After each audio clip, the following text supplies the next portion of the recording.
"Thank you, Daniel, for the car." That was the sentence. It landed in the middle of the room, light and polished, wrapped in a smile. Glasses touched, crystal against crystal. The sound was sharp, clean, celebratory. Warm lights hung low above the table. Faces turned toward my husband. People nodded. Someone laughed softly. I was standing just a step away, close enough to hear it clearly, far enough to be invisible. My phone vibrated inside my pocket, not loudly, just once. A small private movement against my palm. I did not reach for it. I watched my aunt-in-law lift her glass higher. She smiled as she spoke again, repeating his name. She spoke about gratitude, about family, about sacrifice. She did not say mine. Daniel was sitting right next to her, close enough that his sleeve brushed hers, close enough to hear every word. He did not correct her. He did not add my name. He did not look at me. I did not interrupt. I did not raise my voice. I did not explain. I did not argue. I did not correct them. I simply stood there, holding my glass, listening to a story being told about my life as if I was not in the room. The lights felt warmer. The room felt smaller. And the silence inside my chest grew heavier with every second. Because in that moment, I understood something very clearly. This was not a mistake. This was not confusion. This was not someone forgetting. This was a decision about who would be seen and who would quietly disappear. My phone vibrated again. Still, I did not pick it up. I knew that if I spoke now, I would only be another voice in their version of the story, and I was done begging for space in a story I had paid for. Because if this story was going to be told incorrectly, then the truth would have to find its own way out, and it would not need my voice to do it. If you want to hear how that truth walked into this room without knocking, comment number 1 below, and stay with me. Before I became a wife, before I became someone standing quietly at the edge of that table, there was a story everyone in this family already knew by heart. It was the story of loss. Daniel's parents died when he was still young, not slowly, not after illness. They were gone suddenly, in an accident that left no space for goodbye. After that, the family changed shape. It was his aunt who stepped in. She did not give birth to him, but she raised him. She took him into her home. She paid for school. She attended parents' evenings. She became the person people pointed to when they spoke about sacrifice. Everyone said the same thing. She gave up so much. She saved that boy. She is the reason he turned out well. By the time I met Daniel, this story had already settled into the walls of the family. It was not told loudly. It did not need to be. It lived in the way people lowered their voices around her, in the way her opinions were treated as final, in the way decisions were made, then explained later as necessities. When I married into this family, I did not question it. I believed in gratitude. I believed in respect. I believed that when someone had carried a child through loss, they deserved care in return. So I stepped in gently. I listened more than I spoke. I offered help without being asked. I never competed with her role. I never tried to rewrite the past. When people said she had done everything alone, I nodded. When they spoke about what she had endured, I agreed. I meant it. My gratitude was real. My respect was not an act. And because of that, certain things began to feel normal very quickly. Her word carried more weight. Her needs came first. Her comfort was never questioned. If she suggested something, it happened. If she decided something, it was accepted. And if anyone hesitated, there was always the same quiet reminder. After everything she's done. No one argued with that sentence. No one needed to. Over time, that reminder stopped sounding like appreciation. It started sounding like permission. Permission to decide. Permission to speak for others. Permission to take up space that did not belong to her. But I did not see it that way at first. I told myself this was family, that this was loyalty, that this was how people honored sacrifice. So when I gave, I did not keep count. I did not expect applause. I did not attach conditions. I believed that kindness was safest when it was quiet. What I did not understand then was this: when gratitude is repeated often enough, it stops being a feeling. It becomes a position, and once it becomes a position, it starts to behave like power. Power that does not need to shout.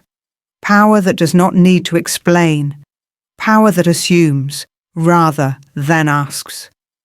By the time I realized this, the roles in the family were already fixed. She was the one owed. Daniel was the one protected.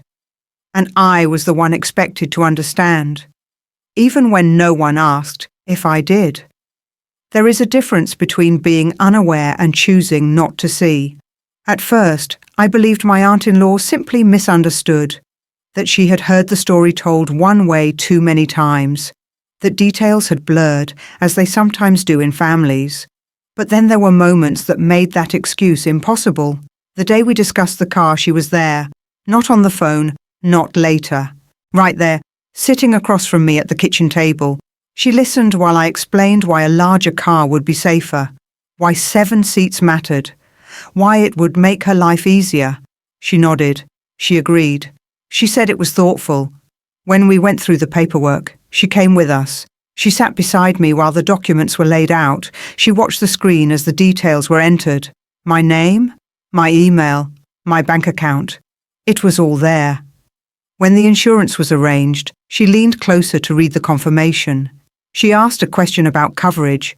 She laughed when the agent explained the monthly payments. At one point, the agent looked up and said, "All correspondence will go to you." And she replied calmly, "That's fine. Just send it to her." She was pointing at me. The emails followed, receipts, payment confirmations, policy numbers. Every one of them had my name at the top. She saw them. I know she did. Because once, when my phone buzzed, she glanced down and said, "That must be about the car again." Not as a question, as a statement. There was no confusion in her voice, no hesitation. She knew. And yet slowly, something began to change. When relatives asked about the car, she smiled and spoke about Daniel, about how proud she was of him, about how generous he had become. She did not lie outright. She simply told the story without me in it. At first, I thought it was habit, that she was used to speaking about him, not me, that it was easier to keep the narrative familiar. So I stayed quiet. When someone congratulated Daniel, I smiled. When they praised his generosity, I nodded. I told myself it didn't matter, that the truth was known where it counted, that paperwork was enough. But silence has a way of being repurposed.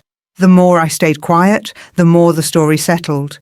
It became smoother, cleaner, more comfortable for everyone listening.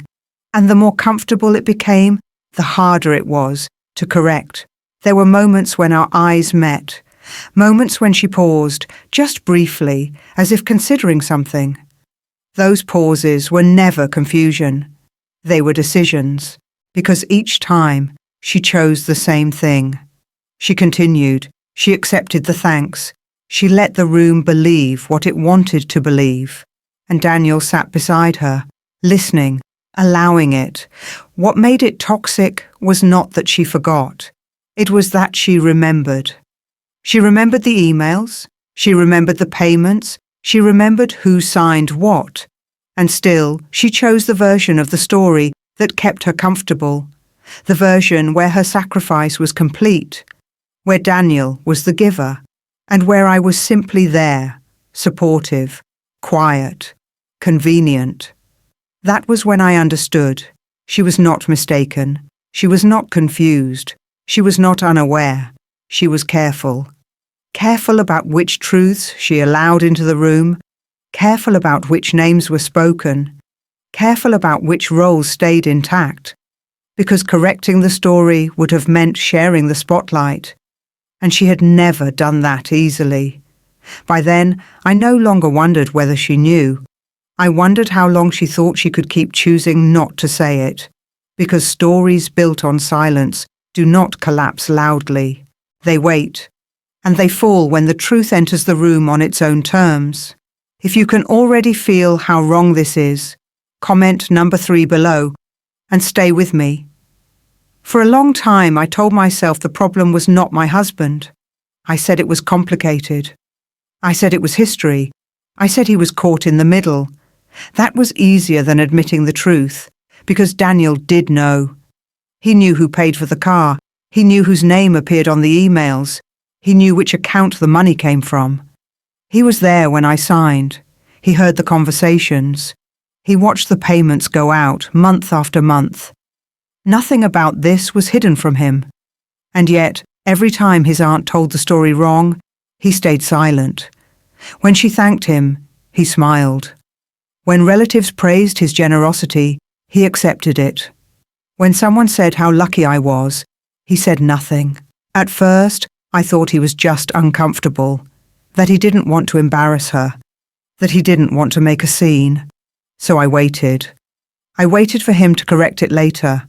I waited for him to say my name when we were alone. I waited for him to acknowledge, even quietly, that he saw what was happening. But waiting has a way of teaching you who someone really is. There were small moments where it would have taken very little. A sentence, a smile in my direction, a simple correction. He chose none of them. Instead, he chose calm. He chose peace. He chose the version of the evening that required the least effort from him. When I finally asked him about it, I kept my voice soft. I didn't accuse. I didn't raise my voice. I said, "She didn't mention me." He didn't deny it. He didn't argue. He sighed, and then he said, "She didn't mean anything by it." That was the first time I felt something crack, because it wasn't about intention, it was about impact. I asked him why he hadn't said anything, why he hadn't corrected her. He looked away, not angrily, not defensively, tiredly. He said, "I just didn't want to cause tension." That was when I understood what kind of choice he was making, not between right and wrong, but between comfort and truth. Every time he stayed silent, the story became heavier, not because of what was said, but because of what wasn't. Silence filled the space where fairness should have been, and the longer it stayed there, the more it settled. He told himself he was protecting the family, that he was keeping things smooth, that speaking up would only make things awkward. But what he was really doing was allowing someone else to be erased, me. And the hardest part was this: he wasn't cruel, he wasn't loud, he wasn't openly dismissive. He was gentle, reasonable, and completely absent when it mattered most. That kind of silence is easy to excuse. It hides behind good intentions. It wears the mask of maturity, but it always leans in the same direction, toward the person with the most power, toward the version of events that keeps things comfortable, toward the person who already controls the room. I realized then that I was standing alone, not because no one knew the truth, but because no one wanted to say it out loud. Not saying anything had become the agreement, and my absence from the story was the price of that agreement. That was the moment the problem stopped being about my aunt-in-law. It became about my marriage, because silence is never neutral. It always takes a side, and it rarely chooses the person who is being quietly pushed out. The car did not come from a moment of impulse. It came from logic. My aunt-in-law was getting older. Her knees hurt when she climbed in and out of low seats. She carried shopping bags, boxes, things she never asked help for. A 7-seater made sense. Higher doors, more space, more stability. It was practical. It was careful. And I believed practicality did not need applause. When we agreed to buy it, I did not make a speech. I did not announce it to the family. I treated it the same way I treated many other things. Quietly, properly. The payment did not happen in one dramatic moment. It was structured, documented, traceable. A deposit first, then the remaining balance, then the insurance. Every payment left my account. The same name, month after month. When the insurance was arranged, my details were entered. My email, my phone number, my banking information. The policy was linked to me, not as a favour, not as a formality, as responsibility, because responsibility is not the same thing as generosity. It is heavier, and it stays longer. The insurance confirmations came through regularly, so did the reminders, so did the statements. I never forwarded them. I never printed them out. I assumed the facts were enough. Daniel saw the emails. He saw the payments. He never questioned any of it. Neither did his aunt. When the car arrived, she cried. She hugged him. She thanked him. I stood slightly behind them, close enough to hear, far enough not to be included. At the time, I told myself that ownership was not the point, that use mattered more, that family did not need receipts. But receipts do not disappear just because you stop looking at them. Every document had my name. Every payment history led back to me. Every obligation followed me. Road tax, insurance renewals, service plans. All of it came to my inbox, and I paid them. Not because I wanted control, but because I understood something very simple. If something goes wrong, the person who pays is the person who answers. That is how responsibility works. What I did not realize then was how easily responsibility can be mistaken for silence. The family began to speak about the car as if it had detached itself from me, as if it had arrived fully formed, without process, without paperwork, without cost. It became a symbol, not of care, but of status.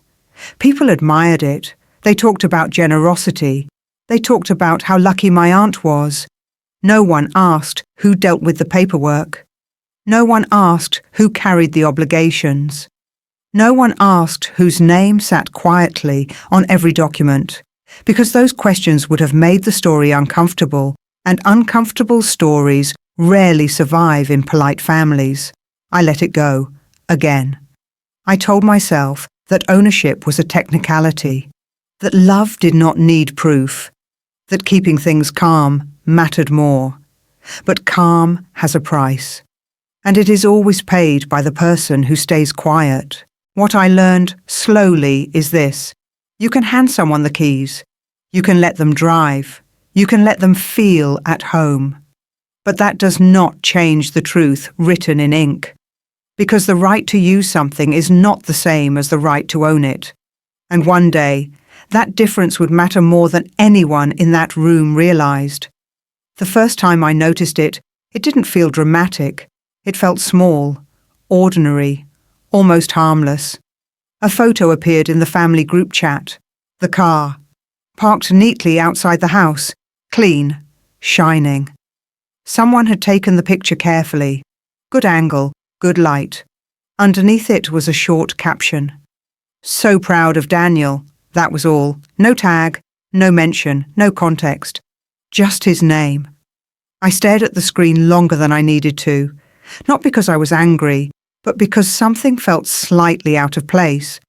I told myself I was overthinking it, that people post quickly, that captions are careless things. So I said nothing. More photos followed over the next few days. Different angles, different comments. Such a generous nephew. She's so lucky. He really takes care of his family. Each message landed quietly, one after another, like drops of water that don't seem heavy until you realize how wet everything has become. My name never appeared. Not once. I watched the conversation continue without me. People reacted. They added heart emojis. They repeated the same story in slightly different words. Daniel never corrected it. He saw the messages. I knew he did. He sat next to me while his phone lit up. He scrolled. He smiled faintly. I waited. I waited for him to type something, anything. A single sentence would have been enough. A small correction, a gentle addition. He did nothing. That was when the discomfort started to grow into something else, because silence online behaves differently. It hardens.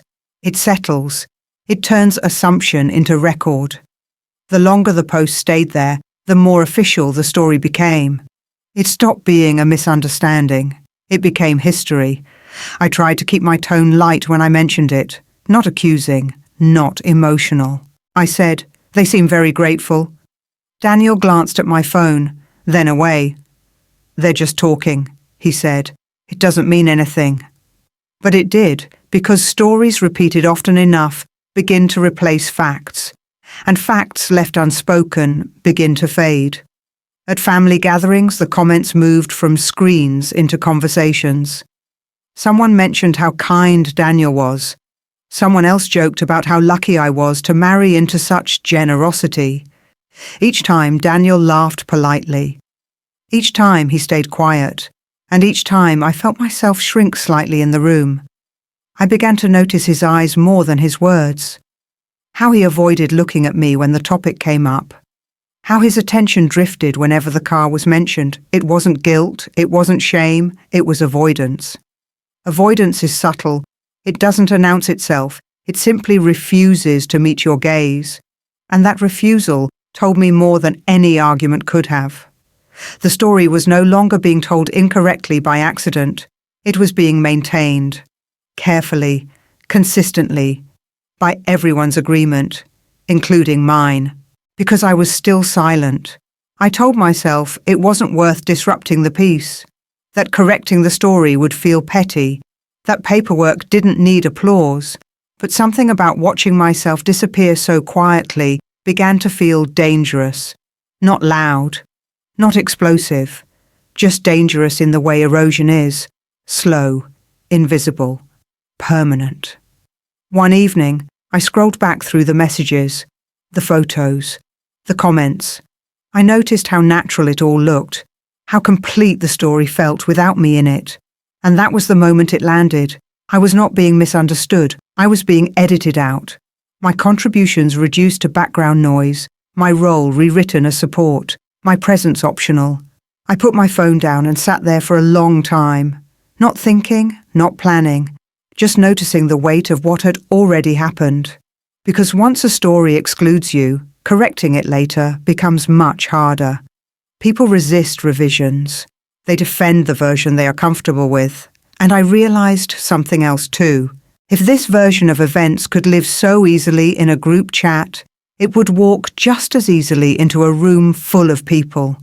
It would be raised in speeches, repeated in toasts, smiled through. And when that happened, silence would no longer be neutral. It would become confirmation. That was when I understood. I was not losing credit. I was losing authorship. And if I continued to say nothing, I would eventually disappear from my own story entirely. If you can feel that tension building already, comment number 6 below and stay with me.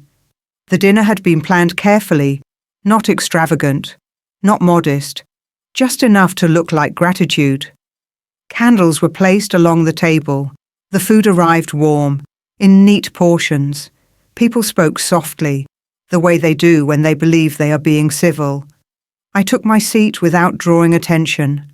Not at the center, not hidden, just present enough to be seen and easily forgotten. The conversation drifted from one safe topic to another: work, travel, family updates that required no honesty.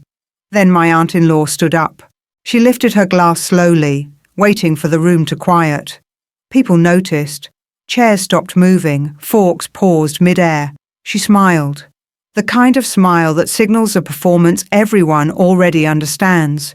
She spoke about family, about resilience, about how life tests you and how some people rise to meet it. Her voice was steady, confident, well rehearsed.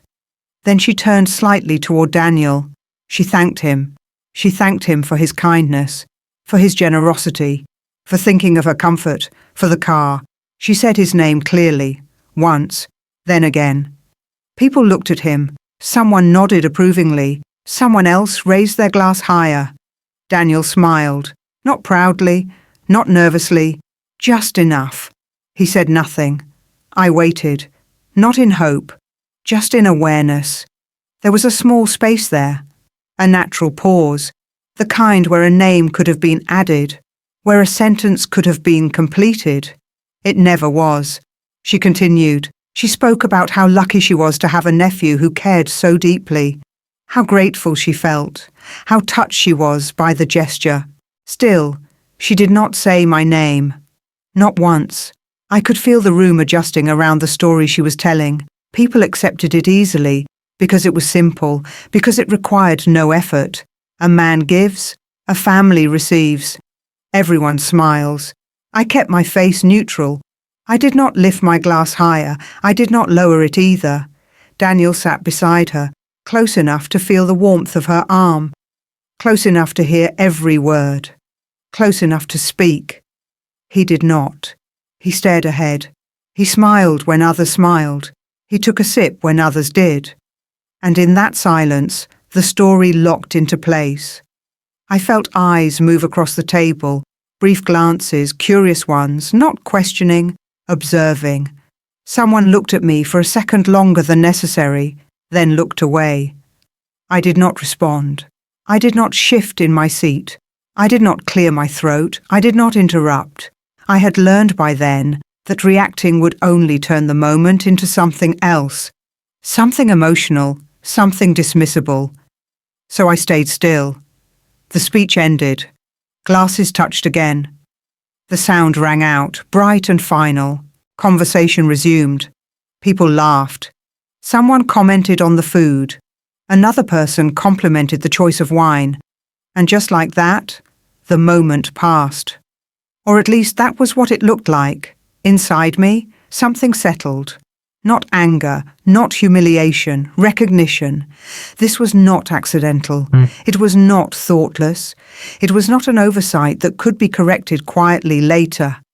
This was the story they had chosen to tell in public, and Daniel had chosen to let it be told. I looked at my glass. The surface of the drink reflected the lights above us, steady, unmoving. I realized then that there would be no private conversation that could undo what had just happened. No gentle correction later, no explanation that would carry the same weight as silence in front of witnesses. What is said in front of people becomes memory. What is left unsaid becomes confirmation. I remained where I was, breathing evenly, listening, because whatever was going to happen next would not begin with my reaction. It would begin with the truth arriving on its own. The room was still settling after the toast. Plates were being cleared. Someone leaned back in their chair. Another voice rose in laughter at the far end of the table. I stayed where I was. Then my phone vibrated again. This time, I looked down. The name on the screen was not familiar. No family contact. No message preview. Just a company name I recognized immediately. I excused myself quietly, not in a hurry, not drawing attention. I stepped just far enough away from the table for the noise to soften. I answered. The voice on the other end was calm, professional, unemotional. This is regarding the vehicle insurance. There was no accusation in the tone, no urgency, just procedure. The man explained that they were completing a routine verification, ownership details, payment responsibility, final confirmation for the next coverage period. He asked a question I'd answered many times before. Can you confirm that you are still the person responsible for the payments? I said yes. He paused briefly, then continued. We also need to confirm this in person today. There are a few outstanding checks tied to the policy. I looked back toward the table. My aunt-in-law was mid-conversation now, her glass resting lightly in her hand. Daniel was beside her, listening to someone speak. No one was looking for me. I asked a single question. Is there a problem? The answer came smoothly. No problem, just verification. Verification. Such a small word, such a heavy one. He added that they had scheduled the visit earlier, but needed to confirm the location. He said the vehicle had been flagged for final confirmation due to its value and usage. I did not hesitate. "The car is here," I said. There was a brief pause. "Thank you, we'll be there shortly." I ended the call and stood still for a moment, not thinking, not planning, just noticing how quiet everything felt. This was the moment the story stopped belonging to the family and started belonging to paperwork. I returned to the table. No one asked where I had been. No one noticed my absence. Conversation continued as if nothing had happened. I sat down again. I picked up my glass. I did not drink.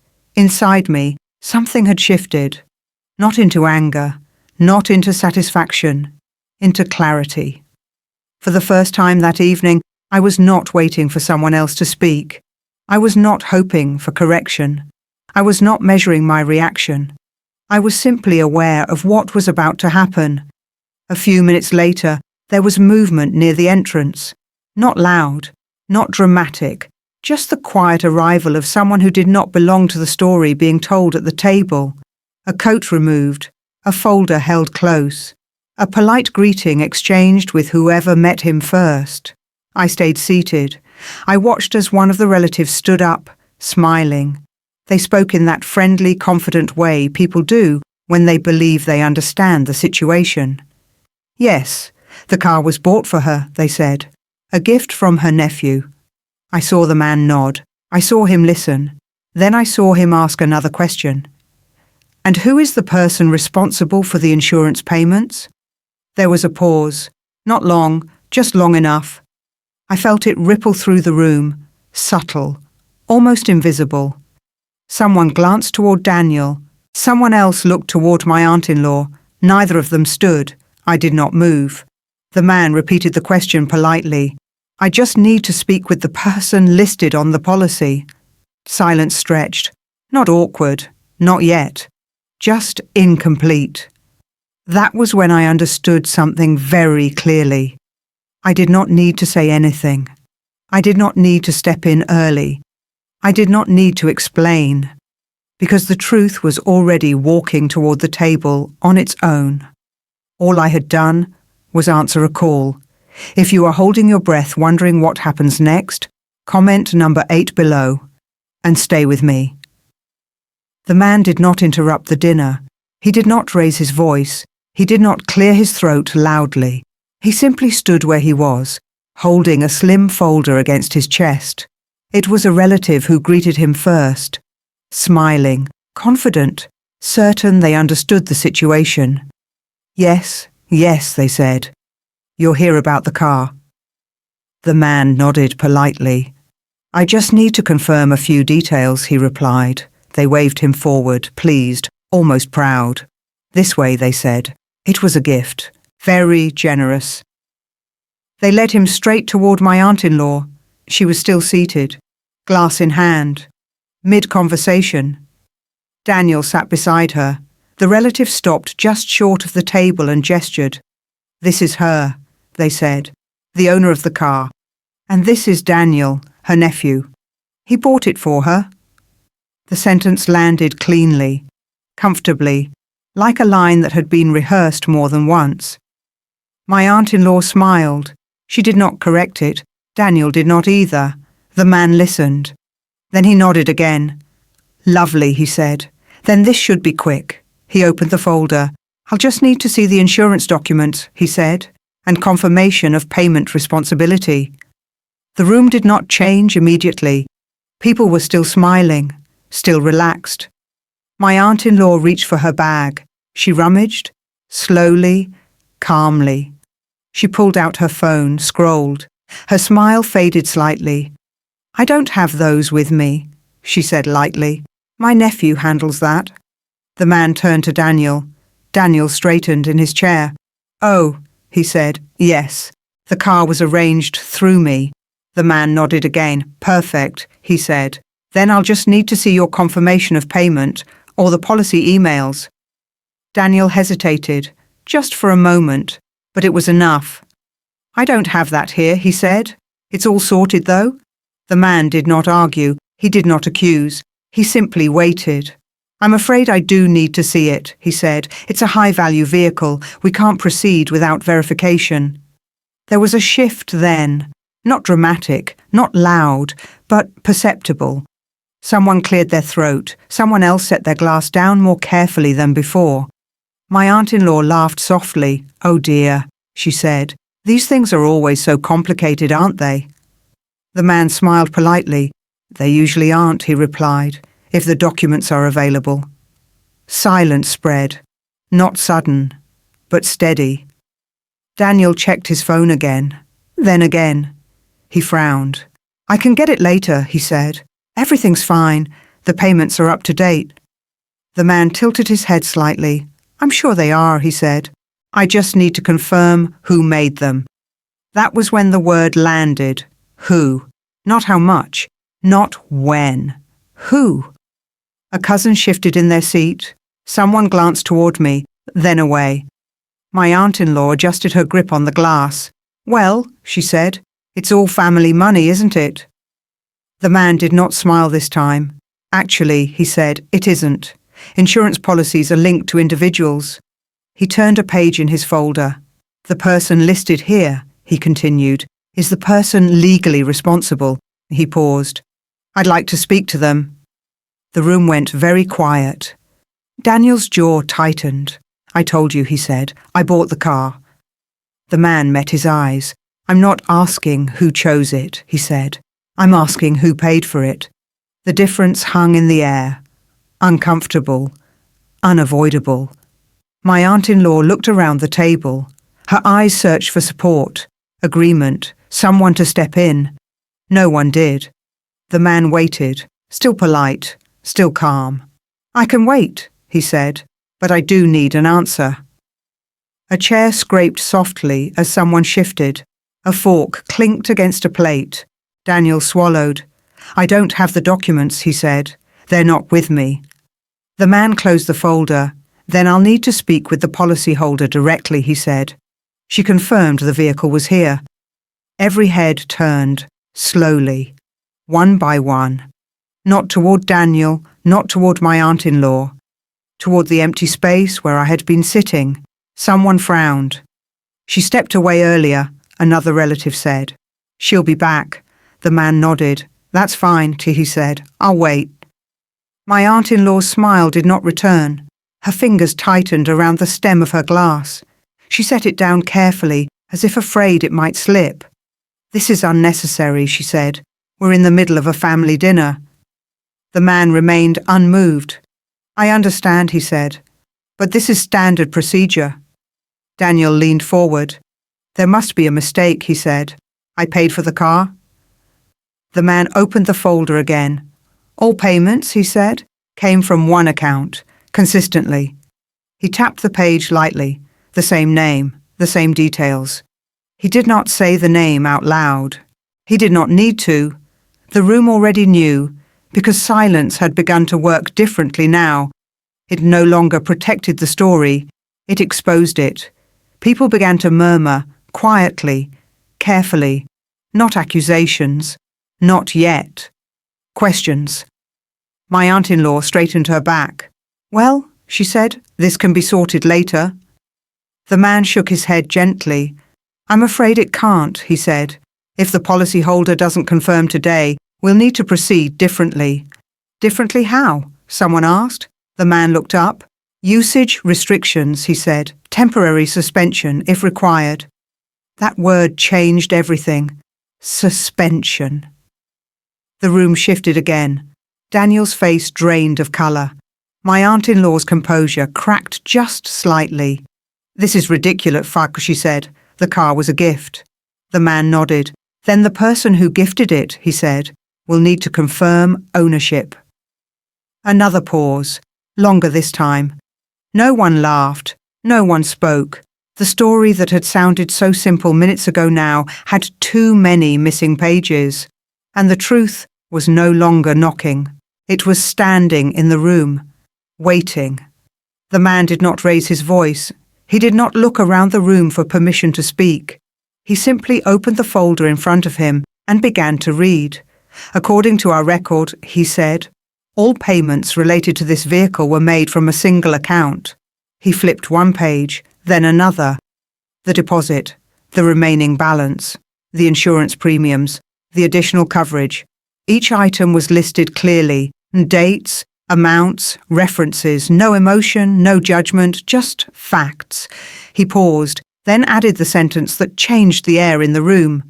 All payments were made by her. He did not gesture, he did not look in my direction, but everyone else did. Chairs shifted. Someone inhaled sharply. Someone else let out a quiet sound they did not intend to make. I stood up, slowly. Not because I was nervous, but because there was no need to hurry anymore. The room felt smaller when I did, as if my presence had been delayed, not forgotten. I did not apologize for interrupting. I did not ask to speak. I simply walked to the table. The man looked up and nodded once. A professional acknowledgement. "I believe you're the policyholder," he said. "Yes," I replied. My voice sounded steady, not rehearsed, just clear. I placed my phone on the table, screen facing up. I did not explain what it was. I did not announce it. I unlocked it and slid it toward him. He looked, scrolled, checked the details. Then he turned the screen slightly so others could see. Names, dates, transactions. My name. Again, and again, and again. Daniel stared at the screen, not blinking, not speaking. My aunt-in-law's face had gone still. Her lips pressed together in a way I had never seen before. The man cleared his throat gently. "This confirms it," he said. "She is the sole payer on record." No emphasis, no drama, just confirmation. Someone spoke from the far end of the table, quiet, uncertain. "But it was a gift," they said. The man nodded. "That may be," he replied, "but ownership follows payment unless otherwise documented." He closed the folder. "There is no documentation transferring ownership," he added. "Only usage permission." That word again, permission. I did not look at Daniel. I did not look at his aunt. I looked at the table, at the hands resting on it, at the glasses that had not been lifted again. No one interrupted. No one argued. Because there was nothing to argue with. The story they had been telling all evening had just run out of words. Daniel finally spoke. "I didn't think it mattered," he said. "It's all family." I turned to him for the first time. "It matters," I said, "when the story leaves me out." That was all. No raised voice, no accusation, just a statement. The man gathered his papers. "Thank you for confirming," he said to me. "We'll update our records accordingly." He glanced briefly around the table. "Until further notice," he continued, "usage of the vehicle will follow the policyholder's instruction." My aunt-in-law's chair scraped against the floor as she shifted. "This is embarrassing," she said. "Why would you do this here?" I met her eyes. "I didn't," I replied. "I answered a phone call." Silence followed, thick, unavoidable. The man excused himself politely. He did not rush. He did not linger. When the door closed behind him, the room did not return to normal. It could not. People avoided looking at one another. Someone reached for their glass, then stopped. The celebration had nowhere left to go. I picked up my phone. I slid it back into my bag. I did not explain further. I did not justify anything, because the truth had already done its work. I looked around the table once, not to claim victory, not to wait for an apology, just to take in the reality of it, the silence, the discomfort, the sudden absence of confidence. I turned and walked back to my seat. No one stopped me. No one spoke. And for the first time that evening, I felt something shift in my chest. Not triumph, not relief, but balance. If your chest feels a little lighter right now, if this moment brought you some quiet satisfaction, please press like on the video and stay with me. There is still more to come. The party did not end with shouting. It ended with people leaving earlier than planned. Plates half finished, Conversations cut short. No one mentioned the car again. Not that night. At first, nothing dramatic happened. No calls, no confrontations, no apologies. Life continued. And that was the point. Because when money leaves quietly, its absence takes time to be noticed. The first reminder came a few days later. An automated message, short, neutral, insurance renewal due. Normally, I would have paid it without thinking. It had become routine. Just another notification in my inbox. This time, I closed it. I did not block it. I did not cancel anything. I simply did nothing. A week passed, then another message arrived, more formal, less friendly. Payment outstanding. Still, no one contacted me, because they assumed I would handle it the way I always had. The road tax notice followed. Another envelope, another deadline, another quiet expectation. I let it sit unopened on the kitchen counter, not out of spite, out of clarity. Then came the service reminder, the one tied to mileage, the one that required immediate booking to avoid penalties. That one caused the first crack. My aunt-in-law mentioned it casually in a group message. Does anyone know when the car is due for service? No name, no direct request. Just a question placed into the air, waiting for someone to catch it. Daniel replied, "I'll check." He didn't. A few days later, she asked again, this time privately. Short. Polite. "Have you had a chance to look into it?" Daniel forwarded the message to me. "Can you handle this?" he wrote, as usual. I stared at the screen for a long moment. Then I replied, "I'm no longer responsible." No explanation. No argument. Just that. The typing bubble appeared. Disappeared. Appeared again. Then nothing. That was when reality began to shift. The insurance company sent a final notice. Clear language, firm deadline, usage restrictions would apply if payment was not received. My aunt-in-law called Daniel. Her voice when he put her on speaker was tight, controlled, trying very hard to sound reasonable. "There must be a mistake," she said. "The car has always been covered." Daniel avoided my eyes. "I'll sort it," he told her, but he couldn't, because the bills were not in his name. The reminders were not sent to him. The responsibility was not his to assume. The next call came louder. The road tax penalty notice arrived, not dramatic, just official. She stopped driving the car, not because she wanted to, because she had to. Then the service issue turned into a real problem. A warning light, a noise that hadn't been there before. She took it to a garage. The mechanic asked a simple question. "Who's paying?" She hesitated. She called Daniel again. This time, there was frustration. Not panic yet, but close. "We need to fix this," she said. "It's getting expensive." Daniel said nothing, because for the first time, the cost was visible. Not abstract, not symbolic. Visible. He tried to call me that evening. I didn't answer. Not out of anger, out of boundary. The next morning, there was a voicemail. "We didn't realize how much was involved," he said.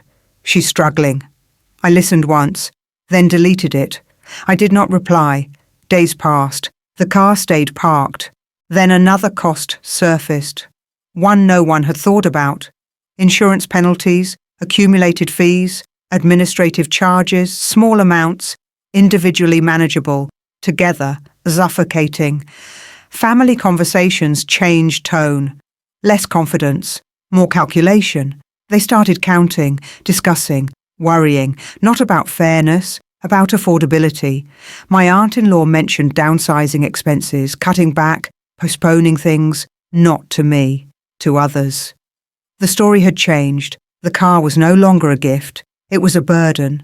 And suddenly everyone remembered who used to make that burden invisible. Daniel tried again. He asked if we could talk like adults, if we could find a solution. I replied once, "This is the solution." He didn't understand, because he had never been the one paying attention before. The absence of money does not scream. It waits. It lets people realize what was being carried for them.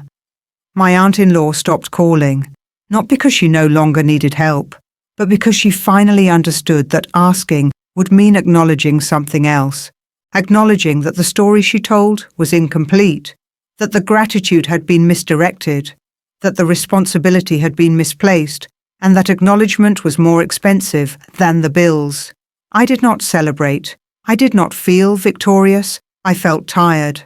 Tired in a clean way. The way you feel when you stop holding something heavy and realize how long you've been doing it. The family adjusted. They had to. Not because I forced them, but because reality does not negotiate. Absence creates consequence. Always has. And this time, the consequence arrived quietly, without needing my voice at all. If you feel that this part hit close to home, if you understand how real this kind of pressure is, comment number 11 below. The call came late. Not dramatic late, just late enough to tell me it had been rehearsed in someone's head several times before it was made. The screen lit up beside my bed. Daniel's name. I watched it ring, once, twice. I answered on the third ring. He did not ask how I was. He did not apologize. He exhaled first, as if the conversation was already heavy for him. "We need to talk," he said. I did not sit up. I did not turn on the light. "Go on," I replied. There was movement on his end. A chair, a door closing, privacy being arranged. "I didn't realize it would get this far," he said. It all escalated so quickly. I stayed quiet. He continued. "My aunt is really struggling," he said. "The bills, the pressure. She feels humiliated." I waited. "She's been there for me my whole life," he added. "You know that." I did know. I had known long before this call. "That's why this is so difficult," he said. "You put me in an impossible position." That was the moment I understood, not because of what he said, but because of what he did not. He did not say we. He did not say us. He said me. "I put you in a position," I repeated. He hesitated. "Yes," he said. "You could have handled it differently." I turned slightly on the bed, not because I was uncomfortable, but because something had finally settled into place. "Differently how?" I asked. He paused. "Privately," he said. "Quietly. Without embarrassing anyone." I let that sit. The truth had been spoken in front of witnesses, but the discomfort, apparently, was my fault. "I didn't embarrass anyone," I said. "I answered a legal question." He sighed. "You know what I mean." I did. What he meant was that silence would have been easier, that disappearance would have been more convenient, that my role was supposed to absorb, not interrupt. "We're married," he said. "We're supposed to be a team." That word again. Team. I had paid alone, carried alone, stayed quiet alone. But now, when consequences arrived, we were suddenly a team. "I don't feel like one," I said. He was silent. "I'm asking you to reconsider," he said, finally, "for the sake of peace." Peace. The word landed softly, almost kindly, but peace that requires one person to shrink is not peace. It is control with better language. "I already have, Anra," I said. He straightened in his voice. "What do you mean?" "I've reconsidered everything," I replied. He waited. "I'm not continuing this marriage," I said. The words did not shake. They did not rush. They simply existed. "What?" he said. "You're serious?" "Yes." "You can't just decide that," he said. "Not like this." "I can," I replied. "And I have." He spoke faster now. "This is emotional," he said. "You're reacting to pressure." "No," I said. "I'm responding to clarity." He laughed softly, disbelieving. "You're overreacting," he said. "This will pass?" "It already has," I replied. Another silence, longer this time. "You're choosing money over family," he said. I closed my eyes. "No," I said. "I'm choosing reality over a story that erases me." He tried a different tone. "We can talk to a solicitor," he said. "We can set boundaries." "I already have, Anand," I replied. That stopped him. You what? I've spoken to a solicitor, I said. I'm arranging a legal separation. There it was, clean, undeniable. You went behind my back, he said. I opened my eyes and stared at the ceiling. No, I said. I walked ahead of you. He did not respond immediately. When he did, his voice was lower. So, that's it? He asked. You're just leaving? I'm stepping away, I said, from a marriage where my silence is expected and my contribution is optional. He searched for something else to say. I could hear it. This is cruel, he said, after everything my aunt has done for us. I know what she's done, I said. I also know what she's taken. He raised his voice slightly. She raised me, he said, and I carried you, I replied, in a different way. That ended the argument, because there was nothing left to debate. I'll have my solicitor contact yours, I said. We'll keep this straightforward. You're being cold, he said. I considered that. No, I replied, I'm being accurate. The call ended shortly after, not with shouting, not with closure, just with disconnection. I placed the phone back on the table. The room was quiet. Ordinary. I did not cry, not because I felt nothing, but because I felt finished. The next morning, I sent one message. Short, clear. I've moved forward with legal separation. Please communicate through solicitors. That was it. No long explanation. No justification. The marriage ended not with a fight, but with a decision made after too much silence. And that, I realized, was the only honest ending it could have had. We met once more, not to fix anything, not to negotiate, just to close what was already over. It was not a dramatic setting, no raised voices, no audience, just a quiet room, 2 chairs, a table between us. Daniel arrived first. He stood when he saw me, then sat back down, unsure what version of politeness still applied. I did not rush. I did not delay. I sat opposite him. For a moment, neither of us spoke. He looked thinner, tired, like someone who had been explaining himself too much and being understood too little. I didn't expect it to end like this, he said. I nodded slightly. I know. He leaned forward. You know I never meant to hurt you, he said. This all got out of hand. I let him finish. The car, he continued. The dinner. My aunt. It was never supposed to turn into a public mess. I watched his hands as he spoke. They kept moving, opening, closing. I was trying to keep the peace, he said. You put me in a position where I had to choose. I looked up then. You already chose, I said. He frowned. When? Every time you stayed silent, I replied. He opened his mouth, then stopped. That's not fair, he said. I was protecting my family. So was I said. I just wasn't protected back. He shook his head slowly. You're making this about trust, he said. It was just money. That was the sentence, the one that told me everything. I sat back. No, I said. It stopped being about money the moment you let the story erase me. He looked away. I didn't think it mattered who paid, he said. You were still part of it. I was part of the cost, I replied, not the credit. Silence stretched between us. He sighed. My aunt feels betrayed, he said. She feels like you took something from her. I met his eyes calmly. I didn't take anything, I said. I stopped carrying what wasn't mine to carry alone. He swallowed. She raised me, he said again. You knew what she meant to me. I did, I said, and I honoured that. Until it became a reason to dishonour me. He rubbed his face. This didn't have to go this far, he said. It did, I replied, because it was already that far for a long time. He looked confused. I don't understand how you could walk away so easily, he said. I didn't answer immediately. Then I said, I didn't walk away easily. I walked away clearly. He looked at me as if seeing me for the first time. You're cold now, he said. I considered it. No, I said, I'm finished. That landed harder than anything else I could have said. He leaned back. So what now? He asked. Now? I said. We stopped pretending this was about a car. He tensed slightly. Then what was it about, he asked. I held his gaze. It was about who you allowed me to be, I said. In public. In your family. In our marriage. He said nothing. I continued. You let them thank you for something you watched me pay for. You let them look at me like I was lucky to be there. That wasn't my intention, he said quickly.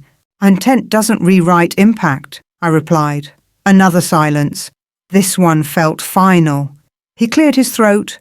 I lost the car, he said quietly. I shook my head. No, I said, you didn't. He looked up. You didn't lose the car, I repeated.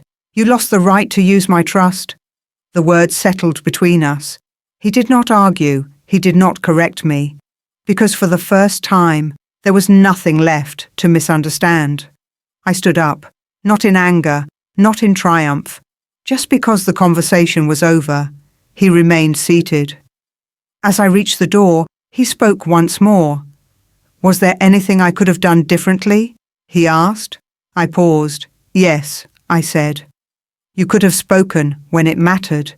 I opened the door, and I left, not with satisfaction, not with bitterness, but with the certainty that nothing had been left unsaid.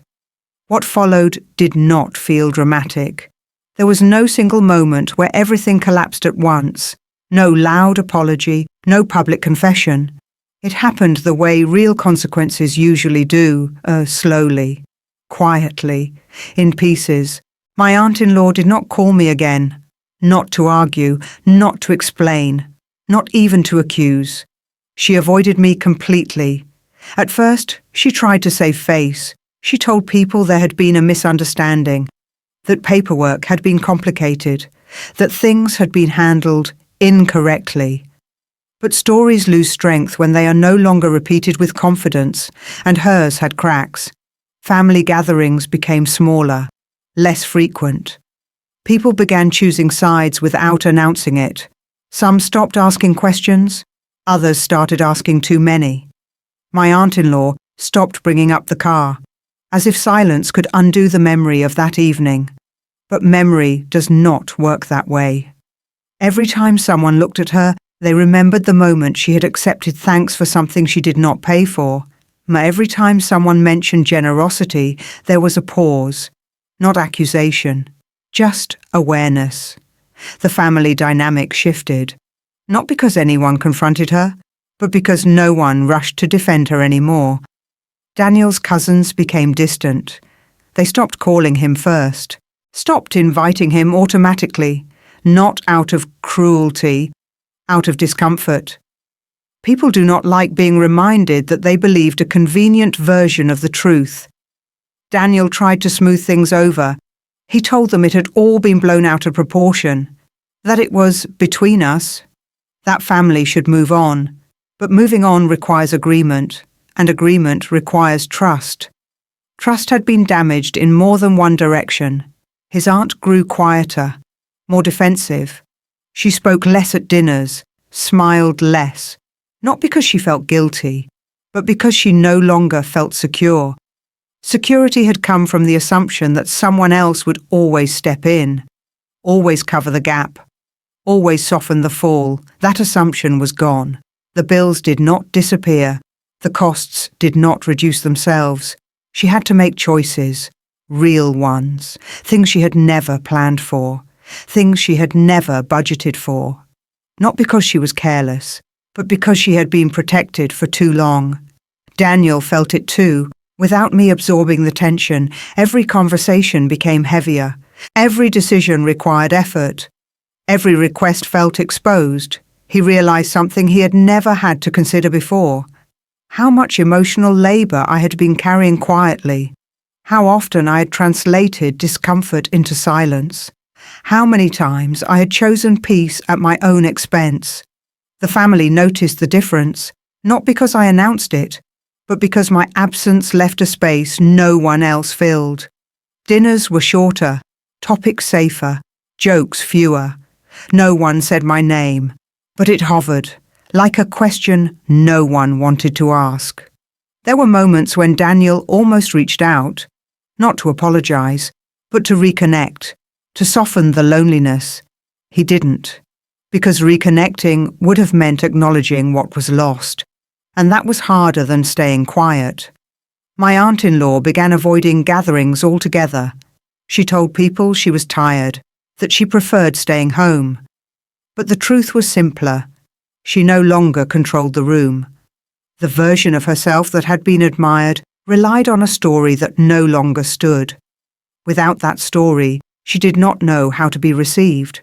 No one attacked her. No one punished her. They just stopped adjusting themselves around her, and that was the consequence. Families fracture not because of conflict, but because of unresolved truth. Small rifts form, then widen, then become normal.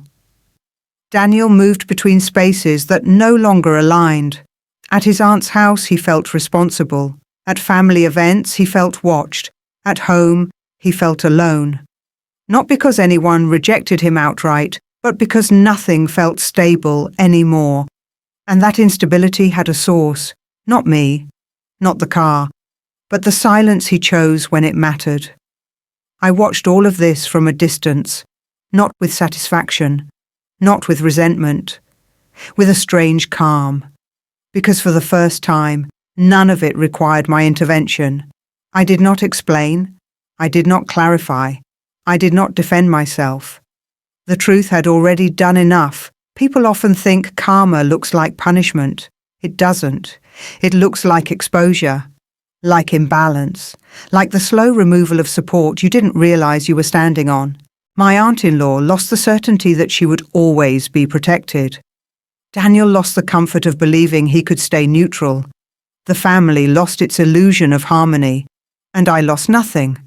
I gained space, clarity, rest. There was no victory speech, no moment of triumph, just the quiet understanding that actions echo, especially the ones you thought no one noticed. If you've ever watched consequences unfold this way, slowly, without shouting, comment number 14 below. I went somewhere else, not to escape, not to start over dramatically, just to breathe.